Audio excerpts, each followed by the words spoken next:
Bonjour à tous, avec l'aide de Dieu, nous allons étudier le Rambam, Hilchot Klei HaMikdash ve'Avdim Bo, le 5e chapitre, Perek Hamishi Halacha Aleph. Kohen Gadol, le grand prêtre, Sareshi Gadol Mikolecha VaKohanim, il doit être distingué de tous ses frères, les autres Kohanim, Benoï dans sa beauté, Bekoach dans sa force, Beosher dans sa richesse, Bechochma dans sa sagesse, ou Bemare dans son apparence. Imen lo Mammon, s'il n'a pas d'argent, Kola Kohanim notrin lo Mishelen, tous les Kohanim vont lui donner de leur argent. Chaque Kohen, en fonction de sa richesse, il donnera au grand prêtre de manière qu'il aura beaucoup d'argent, jusqu'à qu'il va être le plus riche des Kohanim. Donc lui, ce sera le plus riche des riches. Aucun de ces critères que nous avons mentionnés empêche un Kohen d'être Kohen Gadol s'il ne manque un de ces critères-là. Et la kolzé, tout ce qu'on a dit dans la première halakha, c'est le mitzvah, c'est pour faire les choses bien, les chatrila, a priori. Avalim nitraba, mikol makom. S'il a été intronisé, quoi qu'il en soit, nitraba, il a été intronisé, il est considéré un Kohen Gadol, un grand prêtre, même s'il n'a pas toutes les conditions qui sont mentionnées dans halakha Aleph. Halakha Gimel, vechayav Kohen Gadol lino kavod be'atzmo. Le grand prêtre doit se montrer des égards vis-à-vis de soi-même. Velo yakel atzmo im sharaam, il ne va pas avoir une légèreté d'esprit avec les autres personnes. Velo yiru oto arom, il ne faut pas que les autres vont le voir lorsqu'il est nu. Velo vetakise, ni quand il est dans le lieu d'aisance, velo ba mechatz, ni lorsqu'il est dans le bain, velo kshu mistaper, ni lorsqu'il se coupe les cheveux, shanamar, car il a dit à propos du grand prêtre, il écrit Hagadol me'echav, le plus grand de ses frères. Qu'est-ce qu'on apprend de cela? Melamet shenogim bogdula yetera. On apprend de ce verset-là qu'on doit avoir des signes de respect, de grandeur, encore plus qu'avec tous les autres Kohanim, pour le Kohen Gadol particulièrement. Maintenant, si s'il souhaite le Kohen Gadol que d'autres personnes vont se baigner ils vont être dans la maison de bain en même temps que lui, Arshut biyado, il a le droit. Halakha dalet, le grand prêtre n'a pas le droit de rentrer dans une maison de festin, velo lisudot shel rabim, ni dans des repas dans lesquels il y a beaucoup de monde, afilo shel mitzvah, même si c'est des repas de mitzvah.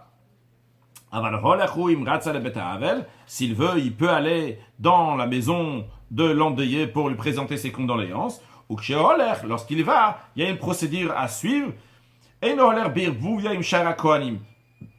à l'époque, quand il faisait donc le nichum avelim, les condoléances, de manière donc il passait devant, il faisait une ligne, donc il passait devant les endeuillés. Alors lui, lorsqu'il va passer le Kohen Gadol devant les endeuillés pour présenter ses condoléances, il ne va pas aller de manière tout à fait mélangée avec les autres Kohanim, qu'on ne va pas avoir la particularité du Kohen Gadol, non.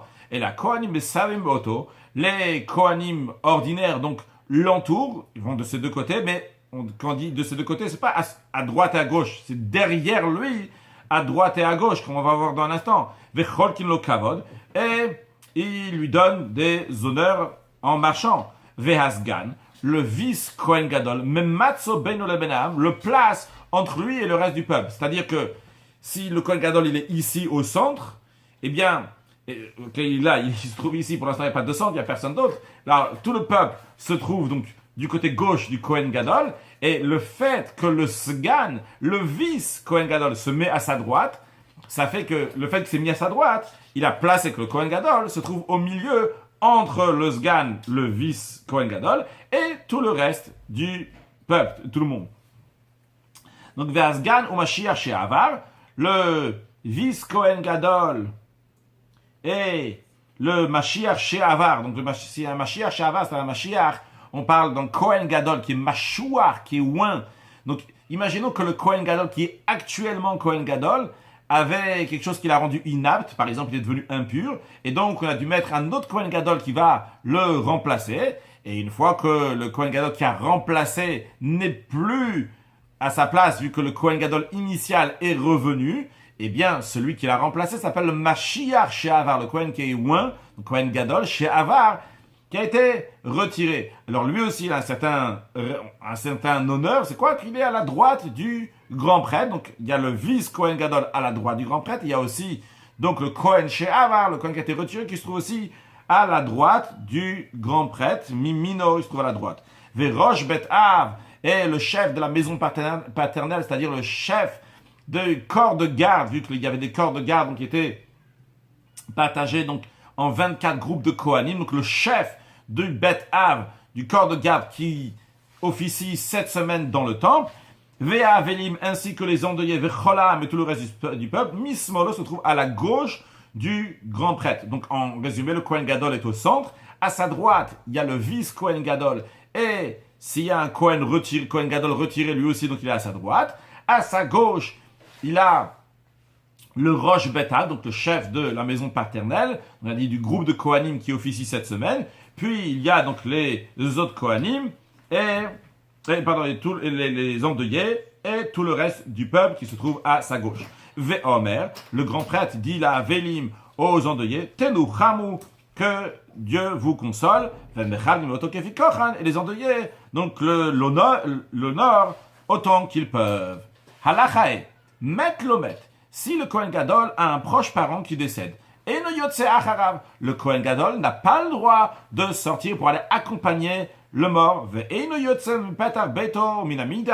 Il ne va pas franchir la porte de sa maison ou du temple pour aller raccompagner son proche qui est décédé. Quand on dit son proche, que ce soit même son père, sa mère, son frère, sa sœur, sa femme, son fils, sa fille. Tout le peuple vient le consoler chez lui à la maison. Donc lui il se tient en ligne. Donc il a le vice Kohen Gadol qui est à sa droite et le chef de la maison paternelle à sa gauche. Et tout le monde donc, qui passe devant le Kohen Gadol, ils disent Anu kaparatra, nous sommes ton expiation. Et le Kohen Gadol leur répond vous soyez bénis du ciel, donc de Hachem. Lorsqu'on mène à manger le premier jour du deuil, qui n'a pas le droit de manger de lui-même, donc les autres personnes lui amènent à manger, eh bien, kolam subim ala haaretz, tout le monde donc sont assis au sol, mais lui il est assis sur un petit banc, une petite chaise, donc, par respect au Kohen Gadol. Le Kohen Gadol ne déchire pas ses vêtements lorsqu'il a un proche de famille qui décède, comme les autres Kohanim le font. Car il est dit à propos du Kohen Gadol, ou Vegad Avlo Yifrom, ses vêtements, il ne va pas déchirer. Ve'im Kara, et s'il a déchiré ses vêtements, Loke, vu qu'il a transgressé un interdit de la Torah, eh bien il reçoit les 39 coups de bastonnade s'il a déchiré ses vêtements.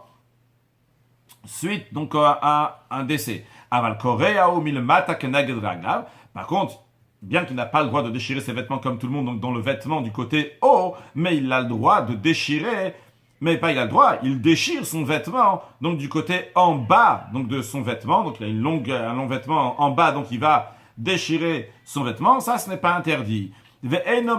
Encore un point, le Kohen Gadol n'a pas le droit de se laisser les cheveux longs, pas seulement dans la période donc de deuil, mais les olam, jamais il a le droit de se laisser les cheveux longs.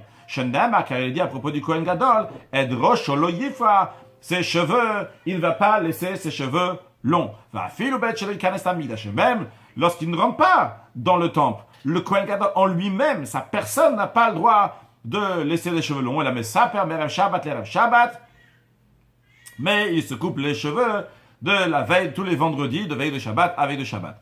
Il n'a pas le droit de se couper les cheveux avec un rasoir, et la bezoug, mais uniquement avec un ciseau. Comment il se coupe les cheveux? Rosh Sarazo, Beikazo, l'extrémité d'un cheveu, atteint la base de celui-ci, donc du cheveu suivant. Acheira, Kilut Samaka Echad, qui ça donné l'impression comme si que tous les cheveux ont poussé en même temps. Chez Nehemar, il est dit, Rosh Amlo Igalechu, que, à propos des Kohanim, il est dit que leurs cheveux, ils ne vont pas raser.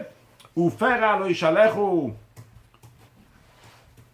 donc c'est-à-dire qu'ils ne vont pas raser totalement leurs cheveux. Dans le côté, il y a écrit, donc, faire à ils ne vont pas laisser les cheveux longs, seulement quoi? Kasam Irsemo et Roshem, ils devront les tailler, donc leur tête, c'est pas la tête, c'est les cheveux de la tête.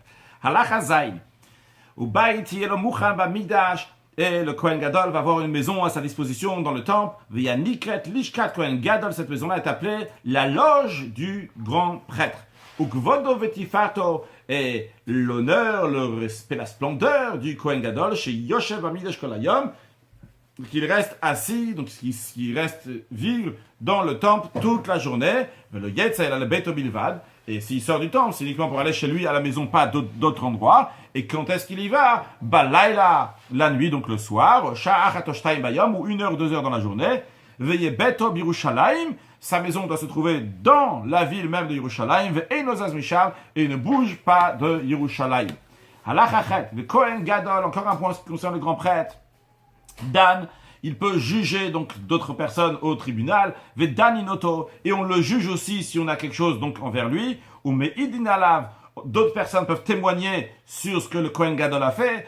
Par contre, en ce qui concerne les din nefashot, ve'dan inoto din nefashot, si on doit le juger pour quelque chose qui risque de l'amener, donc on va le tuer, de quelque chose qui peut être chayav mita, coupable de passible de mort, si on va le juger sur ça, ça doit être uniquement le Bedin Gadol Bilvad, uniquement dans le grand tribunal, le tribunal de 71 personnes, bien qu'en général, pour la peine capitale, on peut juger quelqu'un, on doit juger quelqu'un dans un tribunal, non pas de 3, mais dans un tribunal de 23, eh bien, en ce qui concerne le Kohen Gadol, c'est pas suffisant. Donc même quand c'est un tribunal de 23, ça doit être un tribunal de 71. Shenema, car il est dit, quand la Davara Gadol Yaviu Alecha, il y a écrit que toute grande chose, ils vont amener à toi, à Moshe Rabbeinu.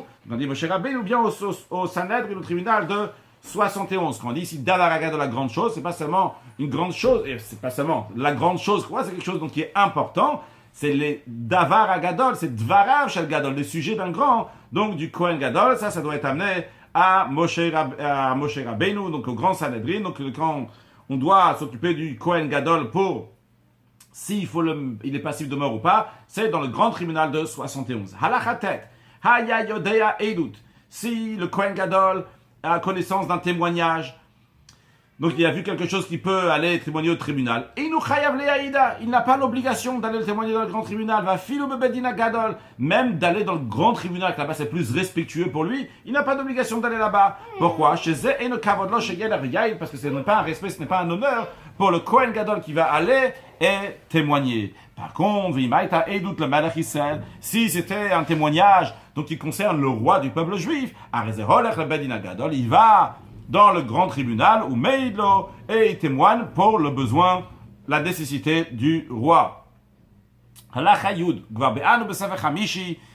déjà expliqué dans le 5e livre du Rambam, le Rambam a 14 livres, dans le 5e livre, dans le livre de Dusha, on a déjà étudié dans les lois de Yissur et Biya, donc les relations interdites, chez Asur Be'almana, que le Kohen Gadol n'a pas le droit de se marier avec une veuve, ou Metsuvala Betula, il a l'ordre de se marier avec une fille qui est vierge, donc une fille qui est vierge, donc qui n'a pas encore 12 ans et demi, entre une fille qui a entre 12 ans et 12 ans et demi, il n'a pas le droit de se marier avec deux femmes, il a le droit d'avoir seulement une seule femme, s'il s'est marié avec deux femmes, donc par exemple, on peut dire dans le cas, donc il avait le droit, il était Kohen ordinaire, il avait deux femmes, après il est devenu Kohen Gadol.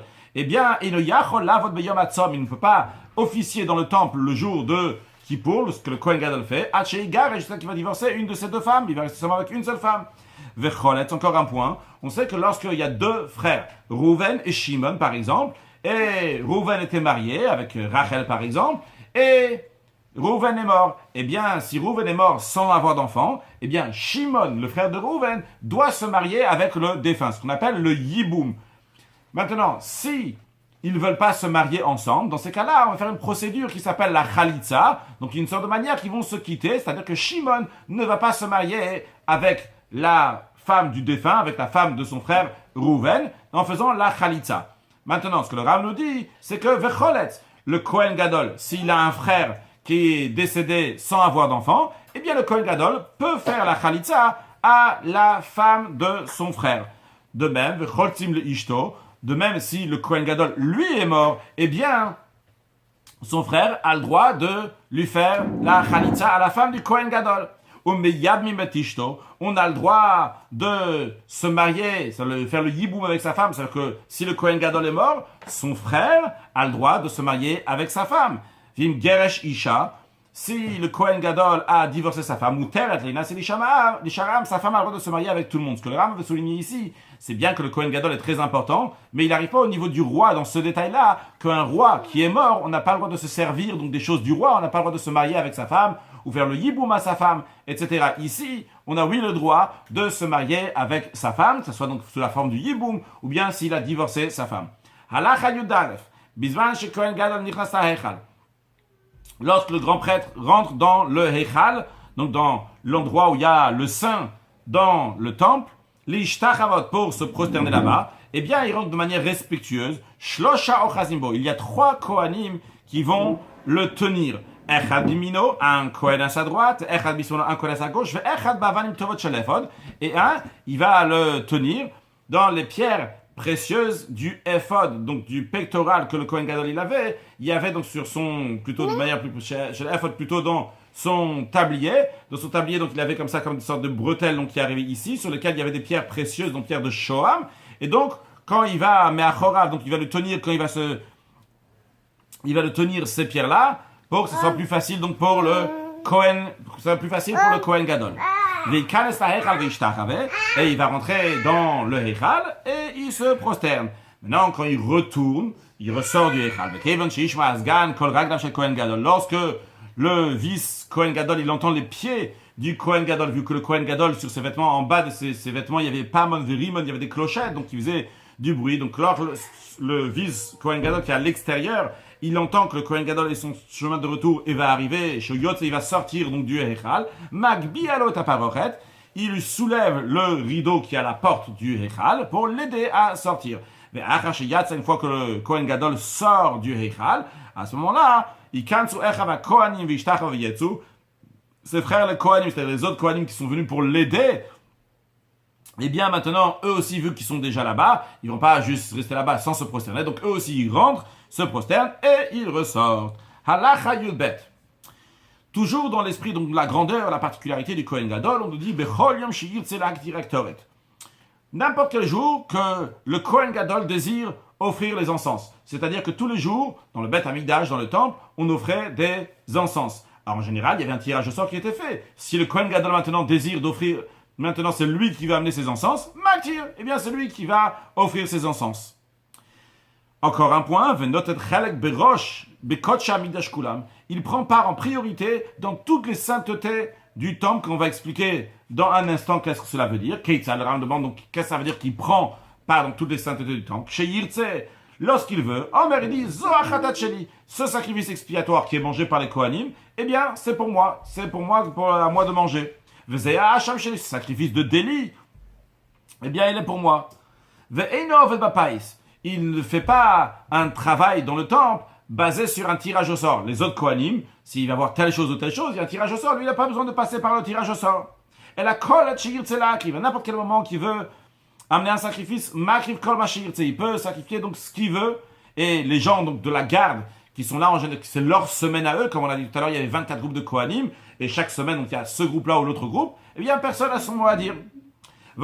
Par contre, le Ram nous dit, ce qui concerne donc, les choses saintes qui ne sont pas liées avec la sainteté du temple et la sainteté de Yerushalayim, mais c'est le Gvoul, donc c'est à l'extérieur donc des limites, donc qui sont dans toute la terre d'Eretz Israël, par exemple la Terouma qui est de la récolte du champ des gens qui n'est pas lié spécialement avec le Beth Amikdash, avec le temple. Ça c'est lié tout simplement, la Torah l'a dit, il y a 24 choses qu'il faut donner aux Kohanim, certaines choses qui sont données aux Kohanim ne sont pas liées avec le temple. Alors dans les choses qui sont de manière générale pour toute la terre d'Israël et pas spécialement pour Yerushalayim et le temple, dans ces points-là, Tishara Kohanim, le Kohen Gadol est comme les autres Kohanim, il ne veut pas dire, tiens, cette terouma, cette dîme, cette récolte-là, je la prends. Quel rapport? Ça, c'est pas lié avec le temple, ni avec Jérusalem.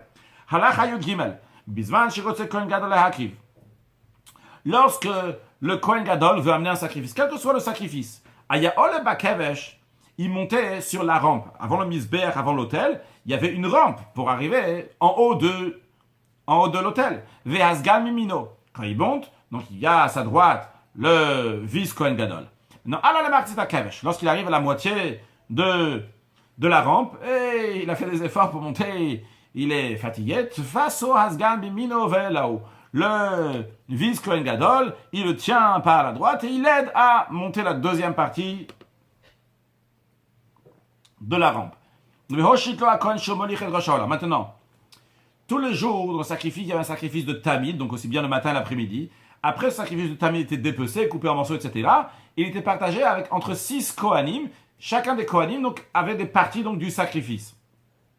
Alors, le premier qui amenait le sacrifice, ce qu'il amenait, c'était donc la tête et le pied. Alors, justement, on dit ici, le Kohen Gadol est arrivé. Il veut, lui, mettre sur l'autel les morceaux de sacrifice. Alors, Vehoshito a Kohen Shomolich et Droshaola, le Kohen qui est le premier donc des 6 Kohanim, qui est parmi donc du Ola, du sacrifice holocauste, donc du sacrifice Tamid, il a il lui donne à Evarim les membres, comme on l'a dit, donc c'est la tête et un des pieds, chez Biyado qu'il avait dans la main, que lui devait offrir ce Kohen-là, mais maintenant le Kohen Gadol est arrivé, il veut l'offrir, eh bien, le Kohen ordinaire qui avait la tête et le pied, un des pieds, va donner ça au Kohen Gadol. Le Kohen Gadol, il va appuyer sur ces morceaux, sur ces membres-là, et après le Kohen Gadol les jette sur le feu, donc c'est lui qui a mis cette partie-là sur le feu. Et ainsi, donc, tous les autres Kohanim qui sont à la suite lui donnent aussi les autres membres. Donc, lui donner aussi donc tous les autres membres. Chacun, donc le deuxième, donne les membres qu'il a dans la main, il donne au premier Kohen. Premier, donc celui qui avait la tête et un des pieds. Varishon noten le Kohen Gadol. Le premier, lui, transmet tout au Kohen Gadol, au grand prêtre. Vos sommer vezor et klaesh. Et à chaque fois, donc le Kohen Gadol, il appuie ses mains, ce qu'on appelle smicha, sommer, donc il appuie ses mains sur les membres et il les jette dans le feu. Maintenant, vimratza lismor bilvad. S'il veut juste appuyer dessus et quelqu'un d'autre va jeter sur le feu sur l'autel, eh bien, il peut faire ça aussi, quelqu'un d'autre va le jeter sur le feu. Maintenant, le Ram nous donne une information. Attention, on vient de voir ici que le Kohen Gadol appuie, fait smicha sur des membres. Le Ram nous dit c'est pas quelque chose d'ordinaire. Ça, c'est quelque chose qui est unique, uniquement pour elle, le Kohen Gadol Bilvad. Il n'y a que le Kohen Gadol qui fait ça, pour son honneur, qui a une smicha, il y a un appui sur ces membres-là. Mais en général, la kol a smichot, tous les appuis, al-bal et chaim, ils sont uniquement sur des animaux qui sont vivants. Lorsque le Kohen va grandir et il va devenir un homme, c'est-à-dire que il a 13 ans maintenant et il a 2 poils de puberté, à ce moment-là, donc il est apte à servir dans le temple. Mais bien qu'il était apte à servir dans le temple à partir de cet âge-là, mais ses frères, les Kohanim, ne laissaient pas servir officier dans le temple, jusqu'à qu'il va avoir 20 ans. Quand est-ce qu'il commence, qu'il inaugure sa première fois, qu'il va officier dans le temple, c'est uniquement lorsque les Lévim sont en train de faire un cantique, donc sur l'estrade, sur le pupitre dans lequel il faisait les chants tous les jours. Le Kohen, quand il va venir servir donc pour la première fois dans le temple, eh bien, c'est un Kohen Gadol, de même que c'est un grand prêtre qui va servir pour la première fois, il doit amener un 10e d'Epha, qui correspond donc à un volume de 43 œufs. Il doit donc de farine, qui est mélangée, etc., donc qui fait ça s'appelle une mincha, une oblation, et il doit l'amener de son propre argent. Donc, que ce soit un Kohen ordinaire, que ce soit un Kohen Gadol, eh bien, il doit amener ce Asirita Efa, je ne vais pas traduire à chaque fois donc le mot Asirita Efa, le 10e d'Epha, donc qui s'appelle aussi une mincha travitin, l'oblation donc des chavitin, donc parce que c'est une oblation qui fait à la poêle, cette farine est mise sur la poêle, donc les cuits. Et donc, que ça soit un Kohen ordinaire, que ce soit un Kohen Gadol. Ce que je soulignais par là, c'est 2 étapes. La personne, d'abord, quand elle vient servir en tant que Kohen ordinaire, elle doit amener cette mincha travitin, cette asirita efa. Puis, ce Kohen qui était déjà Kohen, lorsqu'il va devenir Kohen Gadol, eh bien, lorsqu'il devient Kohen Gadol, il doit amener donc cette asirita efa, donc cette mincha travitin. Ve'ovda beyado, il doit la faire lui-même, ne pas la transmettre à un autre Kohen. Chez Nehemar, car il est dit à propos de cette mincha travitin du Kohen Gadol, il y a écrit Korban Aaron ou Vanav. Ceci donc est le sacrifice de Aaron et ses enfants. Hashayakrivu la Hashem, donc Aaron qui est Kohen Gadol et ses enfants qui sont Kohen ordinaires, qui vont offrir à Hashem, Beyom et Mashachoto, le jour qu'on va les oindre, c'est le jour où ils vont être introduits donc pour le travail, eh bien ils doivent amener cette mincha, cette oblation. Maintenant, si il a amené ces sacrifices-là, il a servi dans le temple avant même d'amener ce 10e d'Epha. De même, si c'est pas un Kohen ordinaire, mais c'est un Kohen Gadol qui n'a pas amené donc son Asirita Efa avant de commencer d'être Kohen Gadol, mais il a commencé directement à travailler en mettant donc le vêtement. Kodem Shiyavi Asirita Efa, peut-être quand même, son service est caché. Quand je dis en mettant les vêtements, ça veut dire en mettant les 8 vêtements que le Kohen Gadol doit mettre pour devenir Kohen Gadol, ou bien être loin par l'induction, mais s'il n'a pas amené dans sa Asirita Efa, quand même, il est Kohen Gadol, et les offrandes, etc., qu'il a fait, ce qu'il a officié, c'est apte, c'est caché. Halacha Yudzaïn. Kohen shelo avad adain miyamav. Un Kohen qui n'a jamais officié dans le temple. Zéro, rien du tout. Ni Kohen ordinaire, ni Kohen Gadol. Mais soudainement, chez Minuoto Kohen Gadol, ils l'ont nommé grand prêtre. Donc maintenant, et il va servir en tant que Kohen ordinaire et en même temps en tant que Kohen Gadol. Alors, avant de dire sur le texte, je rappelle qu'un Kohen ordinaire doit amener un Sirita Efa. Quelqu'un qui était Kohen ordinaire et qui devient un Kohen Gadol doit amener un Sirita Efa. Et un troisième point qu'on n'a pas dit jusqu'à présent, c'est que le Kohen Gadol, tous les jours, il doit amener Minchat Ravitin, c'est-à-dire il doit amener cet Asirita Efa tous les jours. Sans aucun rapport. S'il est devenu aujourd'hui Kohen Gadol, tous les jours qu'il est Kohen Gadol, il doit amener Minchat Ravitin, donc c'est-à-dire Asirita Efa. Alors maintenant, cette personne-là n'a jamais officié. Et aujourd'hui, il arrive pour la première fois et boum, directement il est Kohen Gadol. Eh bien, Asirita Efa, Ovda Beyado, il amène déjà une fois Asirita Efa et lui-même, donc il va l'offrir, il va faire tout le processus qu'il faut trila, donc d'abord, qui shachinu kol Kohen Ediot, comme l'intronisation de tout Kohen ordinaire qui doit amener donc cette Asirita Efa. Puis, après en deuxième étape, Asirita Efa Shnia, il va amener une deuxième fois un Sirita Efa en tant que chez Chino Kohen Gadol, en tant que maintenant il va s'introniser en tant que Kohen Gadol grand prêtre.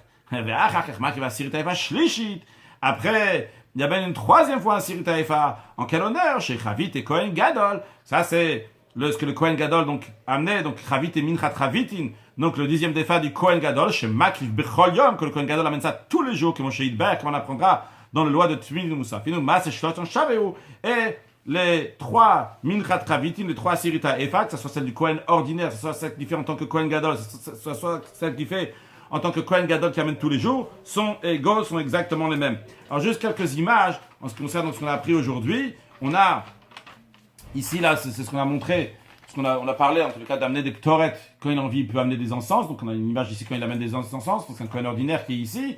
On a juste pour montrer donc la rampe de l'hôtel, au moins partiellement ici. Donc on a la rampe de l'hôtel ici. Qu'est-ce qu'on peut montrer encore?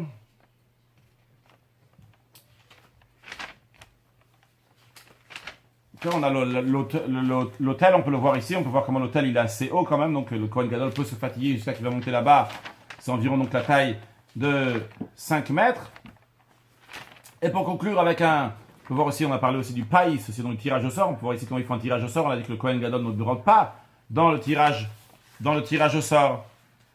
On peut voir aussi ici comment on monte sur la rampe encore une fois de l'hôtel, cette rampe-là ici.